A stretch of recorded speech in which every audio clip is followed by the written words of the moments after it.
A student stands up, cracks a seltzer, and shotguns the seltzer can. I was silent for a good couple seconds, and my first thought was, wow, he is way too good at that.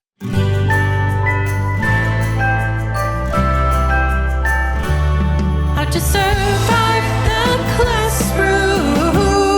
Hey, teacher besties. I am so excited to share with you that my book, They Never Taught Us That, is available for pre-order right now. It is everything inexperienced first-year teachers need to manage the chaos of the modern classroom, including some anecdotes to make you feel a little bit better, because if there is a way you can screw up, I have probably done it. It also has advice on how to build trust with families, how to manage grading and lesson plans and IEPs and everything in between that they never went over in your teacher prep program. They Never Taught Us That is available everywhere right now for pre-order. Hey, teacher besties. Welcome to How to Survive the Classroom. Guys, I know you're not listening to this around Thanksgiving, but probably still like in the wake or preparing for holidays. And I just had my Thanksgiving dinner hosting for almost 30 people. I think I'd said 40 before. We had a couple people that things came up. And so it ended up being like 26 people in my house. And among those, I think only 3 or 4 were kids. So it was mostly adults.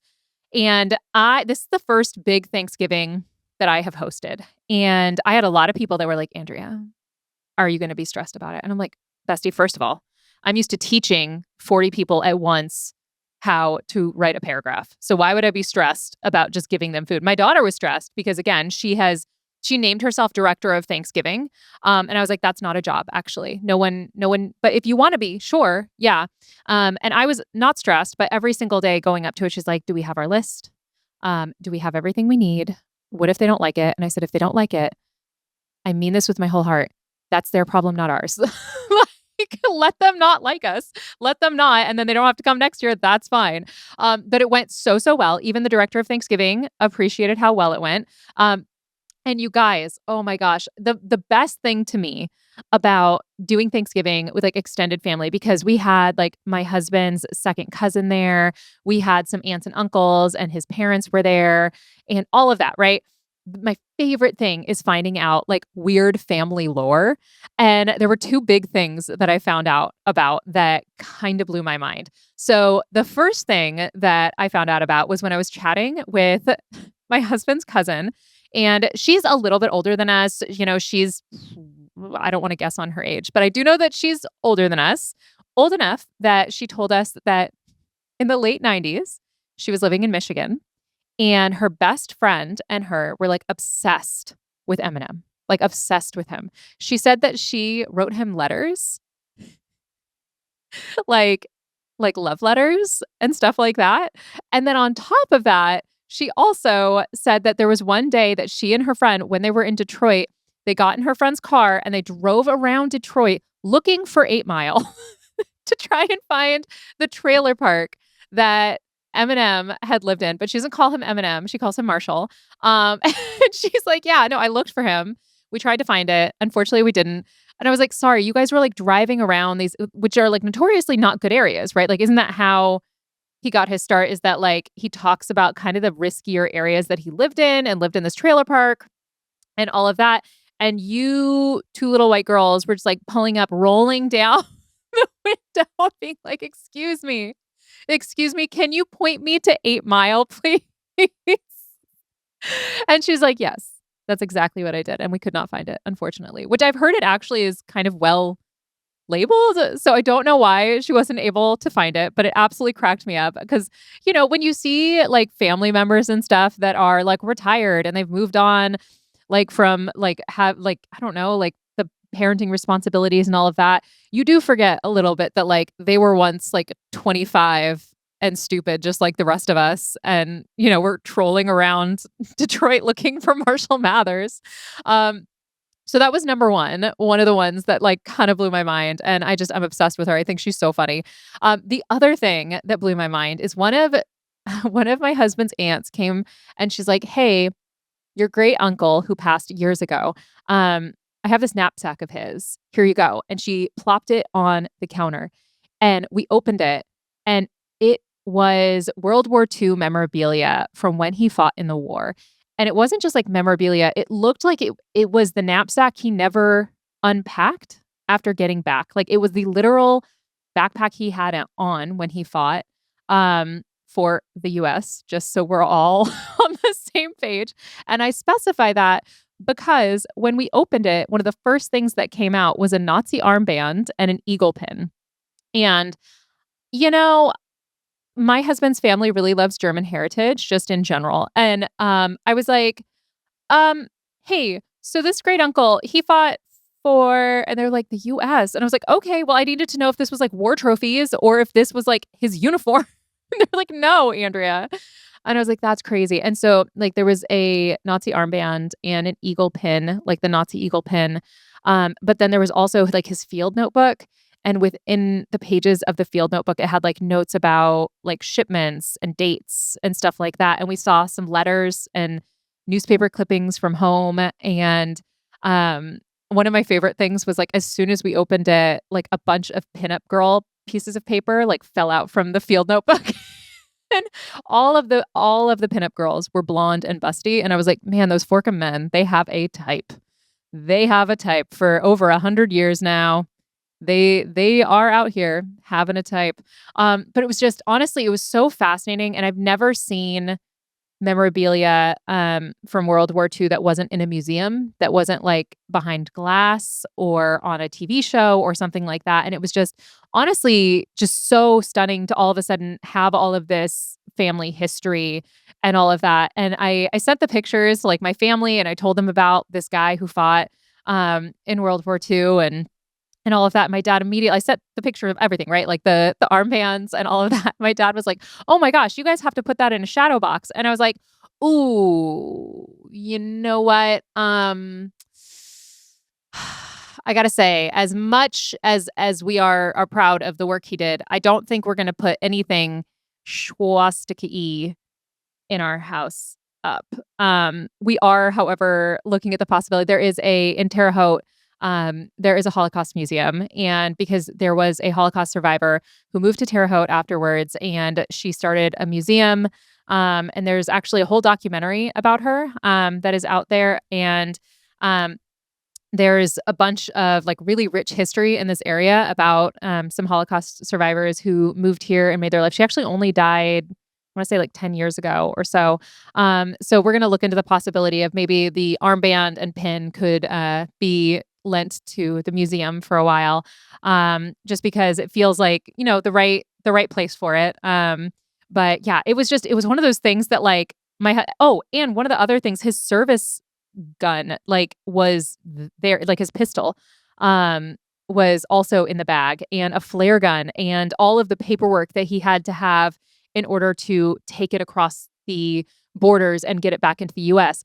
Also, that like when you get like spoils of war, you have a specific, I don't know if they still do this. I would guess not, but because he had the armband and the pin and all of that, like spoils of war in that way, you had to kind of declare it when you brought it back and all of that. I just thought it was fascinating.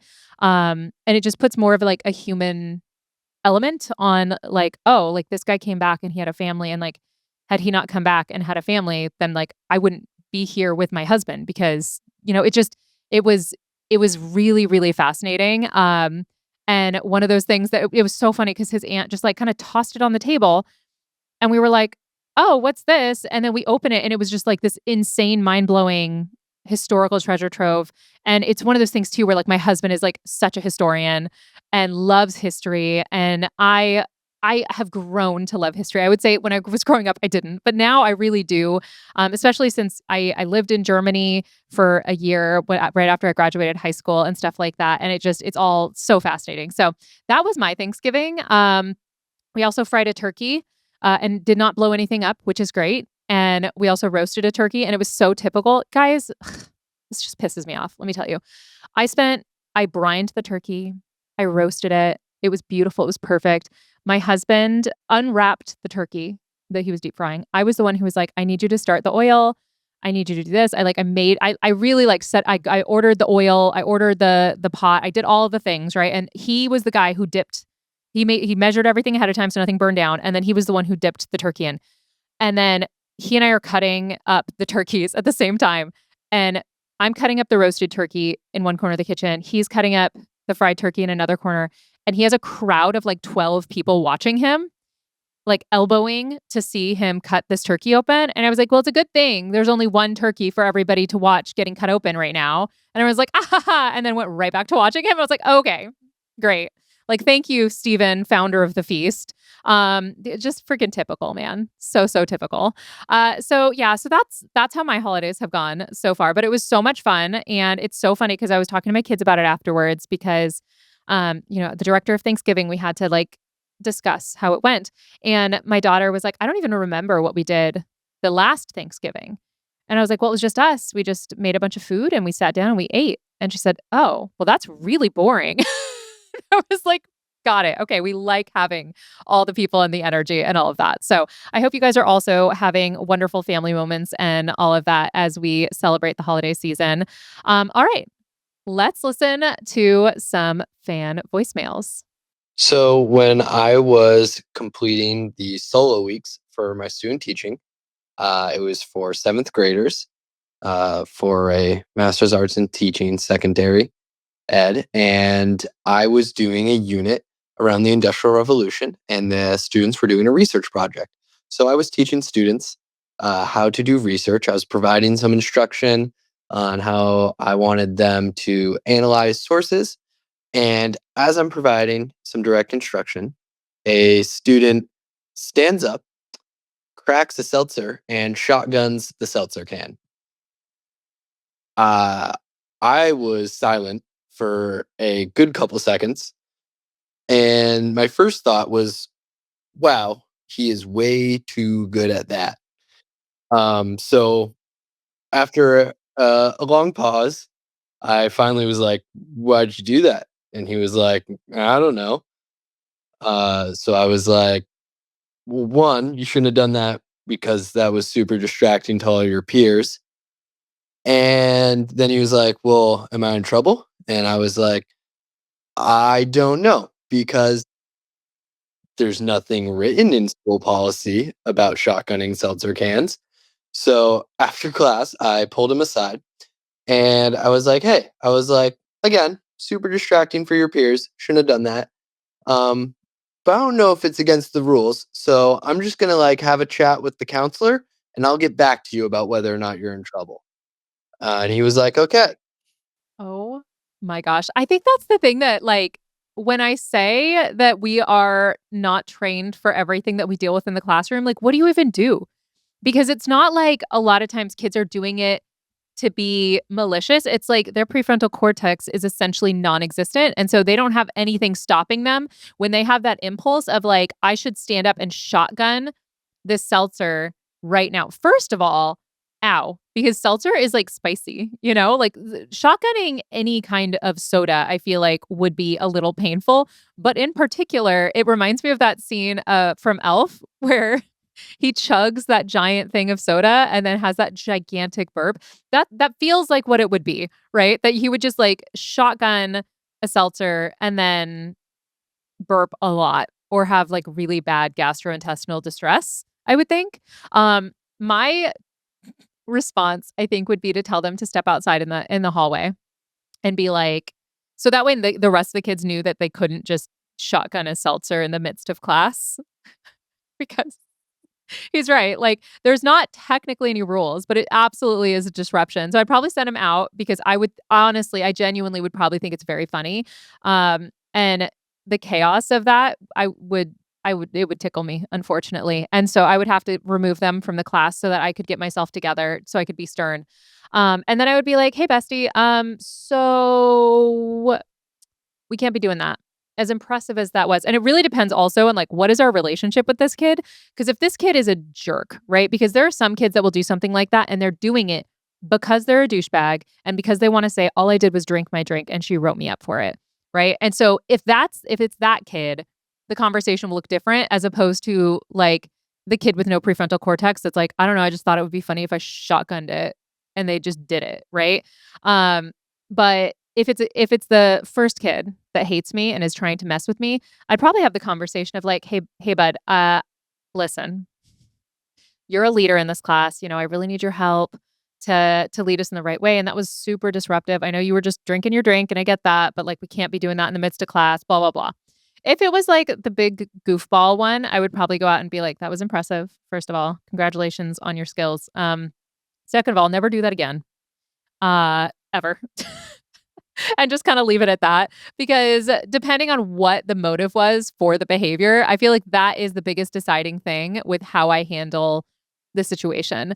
Because I've had both, right? I've had kids that are like, screw you, I'm going to be as annoying as I possibly can be to you. And I've had other kids that are just like big, dumb babies who are not thinking about what they're doing and they do it. And then they're like, I don't know, I thought it was funny. Right. And it's kind of hard to tell what it was.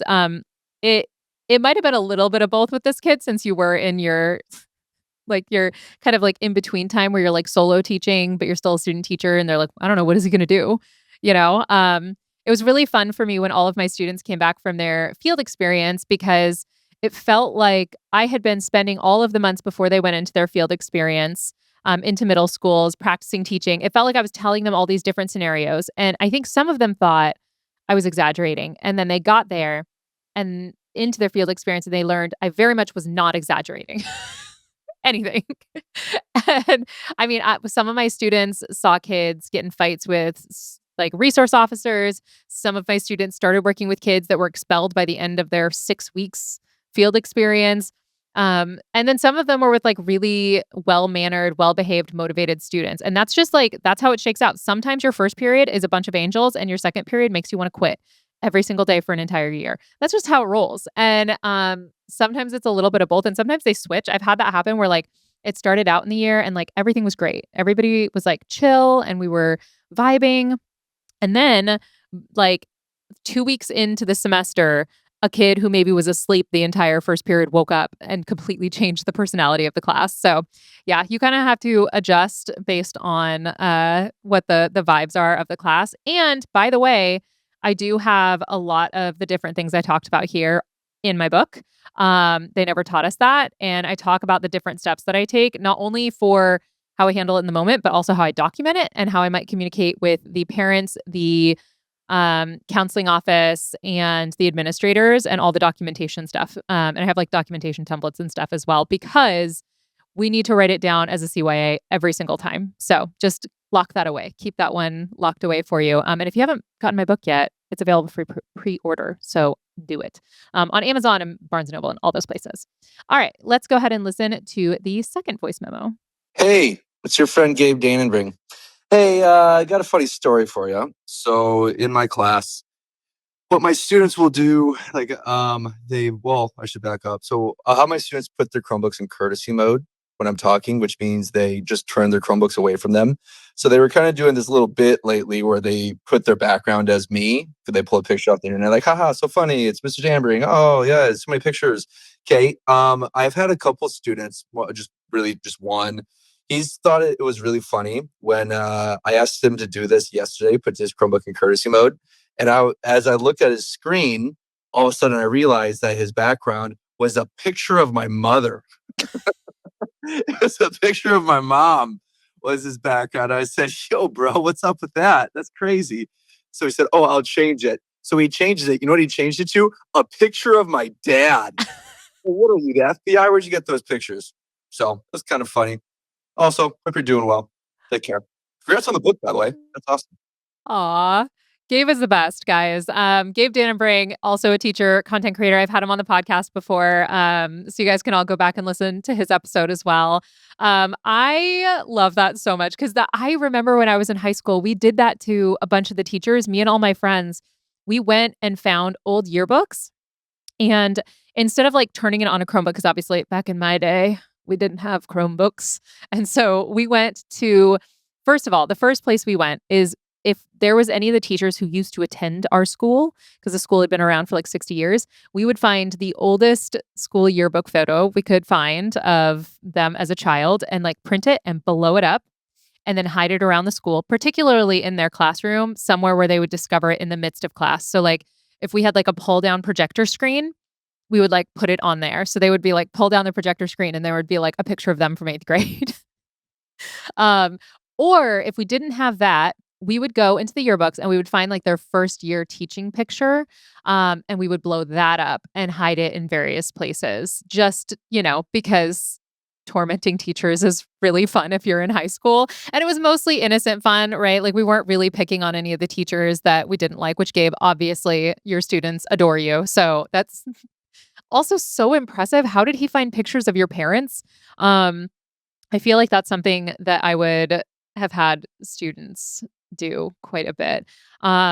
Like they would find pictures of me and they would make it their screensaver on their phone. And so I would come around and be like, turn your phone off. And they'd be like, okay. And they'd like click it. And then it would just be like a picture of me, like zoomed in from one of my videos in a really unflattering thing. And I'm like, please change that. They're like, no, I don't think I can. I'm like, I hate you so much. Like, it's so funny because kids have access to so much more than we did in high school, but like the vibes are the same, like just trolling your teacher with photos of them or their family members or anything like that, I think is just, it's part of being a student is like, what's funny is the fact our teachers are humans outside of this classroom. That's wild, insane behavior. Like, I can't believe it. Can you believe that they existed before period 4 started? That's insane. So I love that. And yeah, if you guys haven't checked out Gabe's stuff, he's on TikTok and Instagram as well.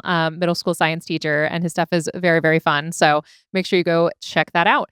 And speaking about checking stuff out, I have some fun resources for you. Especially for my elementary teachers, I have a resource that you guys probably are aware of, but if you aren't, I want to make sure that we pull up on this. So we will be right back. Have you ever wondered what I would say if my mother and my administrators weren't watching every single thing I do on social media? Well, that's exactly what my stand-up show is, and I'm going to be coming to a town near you super soon. You can get tickets at educatorandrea.com/tickets. Welcome back, teacher besties. Okay, so I know I am probably so far behind on this, but now I feel like is the time, especially since we are far enough from the pandemic. We have teachers that are entering the classroom for the first time, and maybe are unaware of the magic that is GoNoodle. GoNoodle. And GoNoodle is a web series that is a bunch of adults that are like basically singing different themed songs that are like mixed in with dance movements. So essentially, it's mostly for elementary school teachers to use as like, hey, let's use a brain break. Everyone, we're going to get up. We're going to do a little dance. And sometimes the songs are about mindfulness. Sometimes the songs are about reading.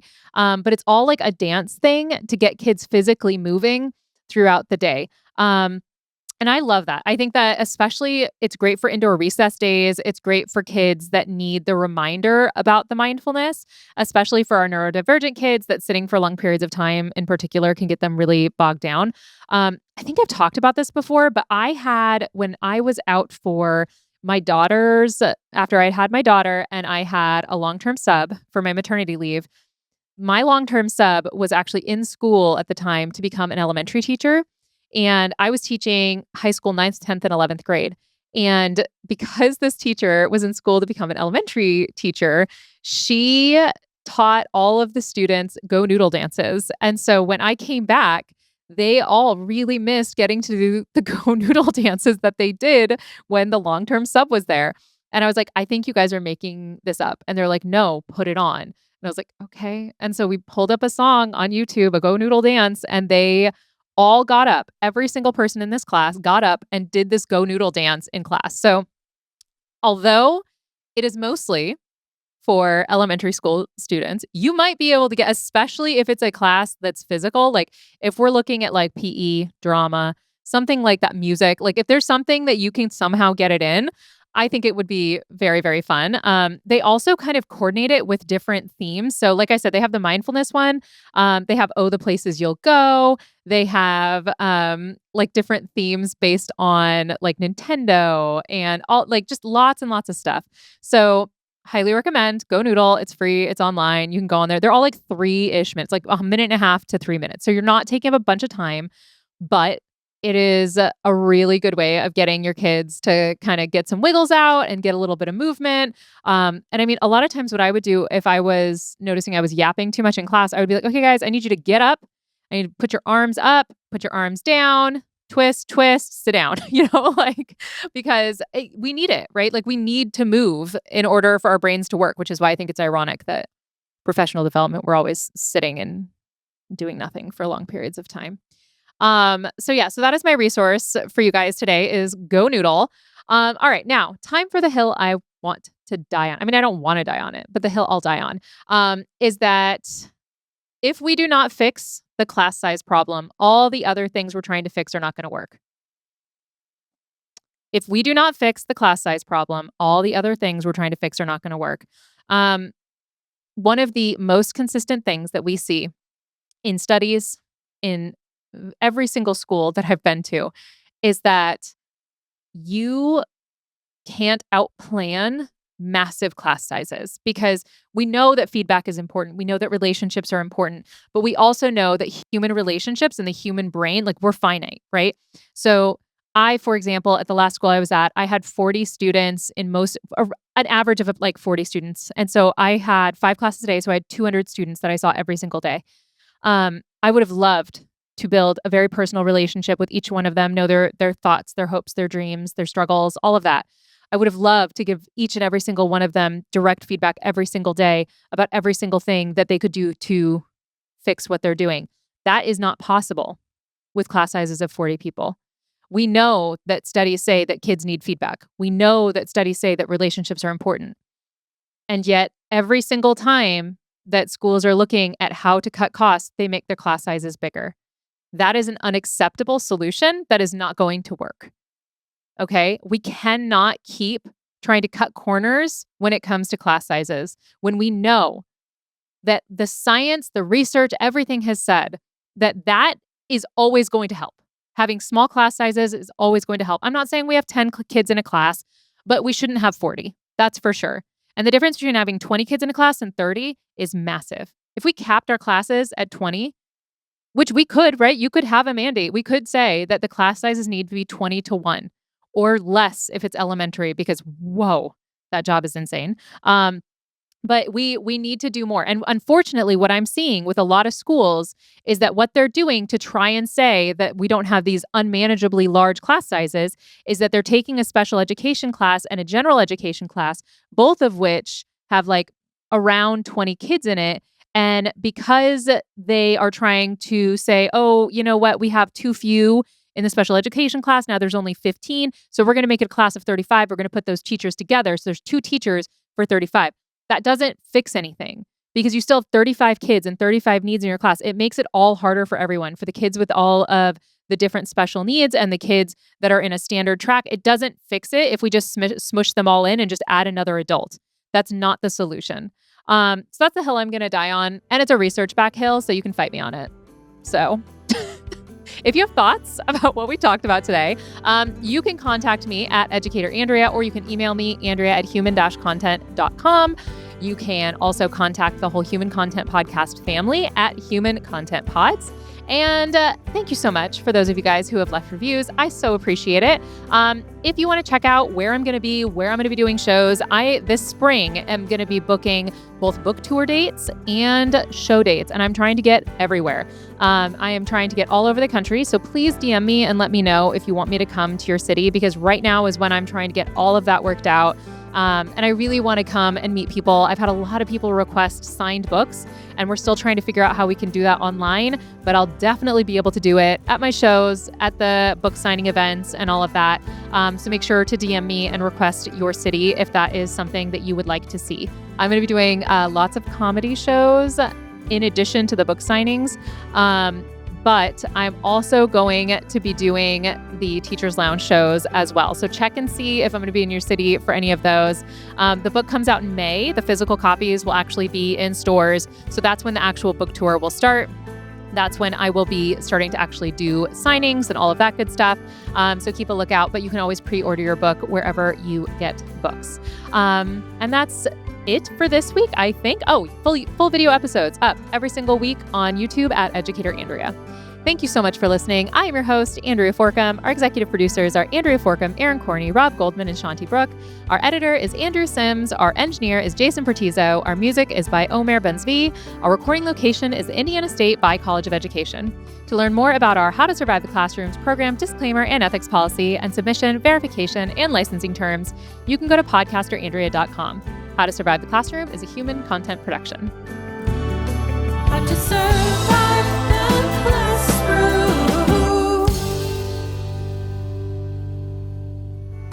Thank you so much for watching. Want more of How to Survive the Classroom? You can watch more episodes right now. Just click on that little box over there. You see it? And if you haven't yet, please subscribe. Okay, bye.